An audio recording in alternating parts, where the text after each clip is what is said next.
right, so I'd like to welcome everyone to the video cast, and I want to introduce you to Dr. Sandy Newes, who I've known for a long time. We've worked together in multiple businesses, and the reason that we're bringing her online is because there are a lot of emotional and difficult issues that people are facing as they work in this virtualized environment with an uncertainty about what business is going to be like afterwards. And I think she can give some color to the topic of resilience and how that plays in. So say hi, Sandy, so everybody knows who you are. Hi, nice to see you all out there. Yeah, so in full disclosure, Sandy and I have worked in a lot of other companies, not only from a business perspective, but we've also have a very strong connection with each other on the therapeutic side.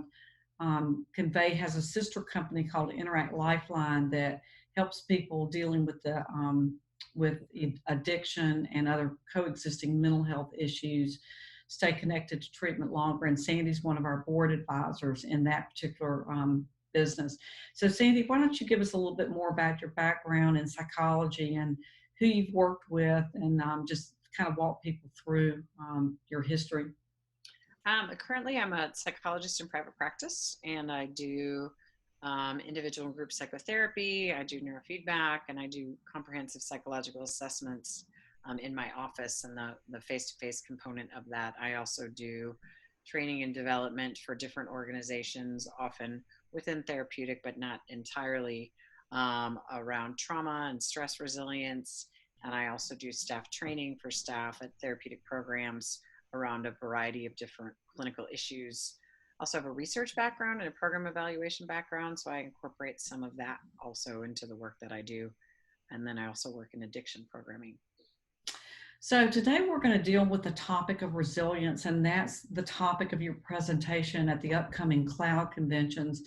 And I think everybody has a little bit of a different idea of what resilience means. So can you give us a really good working definition of what does it mean to be resilient? Yeah, I mean, I think the kind of, general accepted view of resilience is that resilience means the ability to bounce back in the face of adversity. But I think there's a really big underlying piece that's really important to that, which is really about the capacity to keep your problem solving abilities in the game, even under stress. So the ability to make decisions and the ability to problem solve effectively, and also the ability to bounce back after stress. But from the perspective of organizational development, I think it's that piece about the ability to problem solve and continue to make good decisions even when stressed. So to kind of the capacity to keep yourself in the game. Right, so it's bounce back after stress, but also to stay engaged and to stay effective. Well, it's interesting because I talked to a number of people in our industry around the country, and I find that they're having an incredibly difficult time doing exactly what you said, keeping their head in the game. Why do you think it's so difficult in times like we're experiencing today with the COVID crisis to keep your head in the game? Well, I mean, this is an inherently really threatening event, right? I mean, even if you're dealing with it really well and everybody that you love is healthy and you're continuing to work, I mean, we are bombarded with messages from the media about what is a very real situation. People are sick, people are dying, and there's a tremendous amount of unknown. Not to mention, and that's inherently terrifying at times and certainly stressful under the best of conditions. And people's structures in their lives and the practices that they use to keep themselves regulated, to keep themselves kind of in the rails and to manage their own stress response in life are also taken away at the same time. So we've got sort of a perfect storm in which everything that everybody uses to keep themselves regulated and to manage their stress is gone, at the same time as we have a brand new and undeniably extremely stressful and at times terrifying event happening worldwide. And so we have this whole entire thing that's happening where people can't not be stressed out about this, can't not be on some level traumatized by this. And our entire way our brain and our nervous system is set up is that when we're really stressed out and we're facing a threat, our thinking brain, which lives up here, which is executive functioning, focus, concentration, short-term memory, decision-making practices, measured thinking ability, goes offline so that we can react really quickly to a threat. So is in looking at that body mind connection where your brain is going offline because it feels threatened, um, explain a little bit more about what happens in the body when the brain goes offline. Why is that? How does that trigger, you know, that fear or flight response? Right. So when a threatening event occurs, our nervous system goes into a state of activation. And what that means is that your heart starts to beat fast, you start to breathe more quickly, your muscles tense up, you're ready to either run, right, or run away from a threat or fight a threat, or you goes into a freeze mode, which is kind of a shutdown, dissociated mode. Um, and when that happens, our nervous system is activated to respond to the threat. Okay. And then this part again, which is required for good, effective work habits and the ability to weed out distractions and to stay focused on what we're doing and to make decisions and to engage with others, that part goes offline because that part moves more slowly.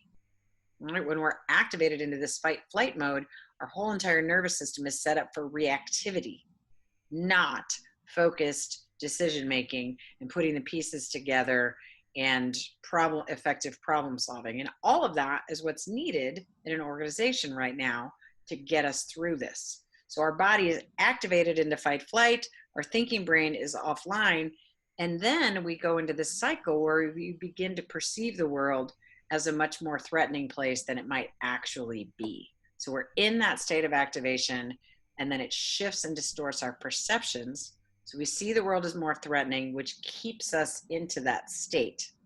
All of that is happening in real time as somebody's trying to work from their home office, maybe with kids at home, maybe filter out the news, and trying to work in a situation in which not only is their work situation unfamiliar, but they also don't have the structures in their life that help them manage that stress response and get them back online.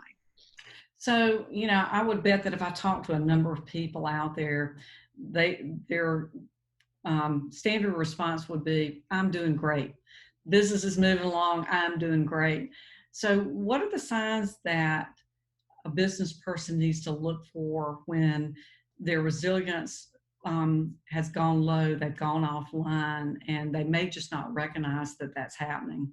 Mm-hmm. I mean, I think the first thing that you might want to look at is just level of disorganization. Okay. So we might have somebody who's already a little bit disorganized and now they're trying to work under these situations and things get really chaotic. You might look at a person who is normally really organized and now they're moderately chaotic. So looking at the level of chaos, and that might change kind of week in and week out, or day in and day out. And I think that's really important for people to look at, because organizing your thoughts and organizing your work habits and organizing your environment all lives in executive functioning. And when that goes offline, anybody's kind of weaknesses in that area are going to get magnified. And the problem then is that then the person feels bad about it, or they want to hide that, or they just attribute it to the environment, right? And they don't attribute it to the fact that they're super stressed and that their thinking brain is offline. And so that's really important, I think, for leaders and organizations to know, because people could really benefit from some support around that, and a recognition of the fact that if you're working with somebody who has been pretty consistently good and suddenly they're really scattered and disorganized, that it might be that their stress response or the lack of resilience. Another thing you could look at is a high level of reactivity. So that might be interpersonal reactivity, that might be within members of the team, that might be personal reactivity with loved ones or with children, just a really high level of reactivity. So emotional responses may be more argumentative, more irritable, but just that kind of reactive response. On the other side of that, it might be when somebody's just really shut down and more isolated and having a more difficult time engaging with others, because those are sort of some of the hallmarks, that reactivity, and then scattered and disorganized. And the third might just be this sense of overwhelm. So you might have somebody on your team or somebody that you work with who just is overwhelmed by tasks that you know that they're really capable of, or things that you know that they're really good at doing and that they should be able to do, and now this suddenly is starting to seem like an insurmountable obstacle. And what's happening in those cases is that people's nervous systems are really revved up and really activated, and essentially they're putting that internal state onto the task. So the overwhelm feels as though it's about the task, but really it's about the sense of overwhelm that's just coming from the environment, and they're putting it on the task, and then that's making the task really difficult to accomplish. Well, I can give you two examples from my own situation where, in trying to manage all the details with cloud conventions, one of our staff members missed a few details, and which they normally would have attended to, which was different from what they normally do. And I would attribute that to their environment's different, it's not as organized, and a sense of being overwhelmed. And my response was to be incredibly infuriated. Normally those kind of things I would just say, okay, let's do better, let's move on. But I didn't do that. I was like ripped into the person on the conference call. So I appreciate and understand that that's exactly right. So if you feel overwhelmed, that you're losing your ability to be resilient, that you're disorganized, you're either closed up or you're exploding on people. Give us two or three just quick strategies that we can do to get back to the point where we can sustain an attitude that's productive, that we can get things done, that we feel more hopeful. I mean, the first thing is that our nervous systems are hardwired to find safety through connection. So the first thing that we can do is try to connect with others. And that may or may not mean colleagues or coworkers. It might mean that. And that's really, I think, is really an important thing for people in leadership to understand, that at a basic level, if we can connect, we can feel more safe. And that can help calm the stress response, get our thinking brain back online.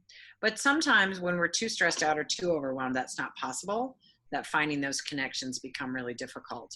At that point, it becomes really going back to the basics. We need to be able to connect to the body and calm the body in order to calm the mind. So at a very basic level, that might mean exercise. This is a time in which, if you can't go to the gym, do something. Get out and exercise, move your body, and be able to think about connecting to your body at that time. And even better, if you can do it outside in nature, get outside 20 to 30 minutes a day, most days. That can't not help you. Make sure that you're meeting your basic needs, sleeping and eating on a regular schedule. Like, say you're all wrapped up in your computer and all the things, you might forget to eat lunch. Well, that's inherently going to take your nervous system offline. So connecting to the body in healthful ways, again, some of these basic self-care practices, but recognizing how important that is for our brain to maximize its decision-making and problem-solving potential. And then one more thing is just anything at all that you can do to ground yourself. It's really important to develop the capacity to recognize when you're grounded versus ungrounded. And I call that being in your resilient zone or out of your resilient zone. So developing the capacity to recognize when you're grounded versus not, and then to develop some tools and skills to ground yourself, such as taking 3 deep breaths, or with something called square breathing, which is where you count your breaths in, pause, and out, right? Again, maybe just feeling your feet, feeling your sit bones in a chair, anything at all that you can do to really connect to your body and then feel the shift back into your resilient zone is really critical in order to be able to get yourself back online. And to also just finally to recognize that we're all in this together. Everybody's going through it. Like, that's the beauty and the terrifying and the amazingness of this whole experience, is that we're all in this together. And so knowing that you're not the only person who's going through that is really important, and reminding yourself of that is critical.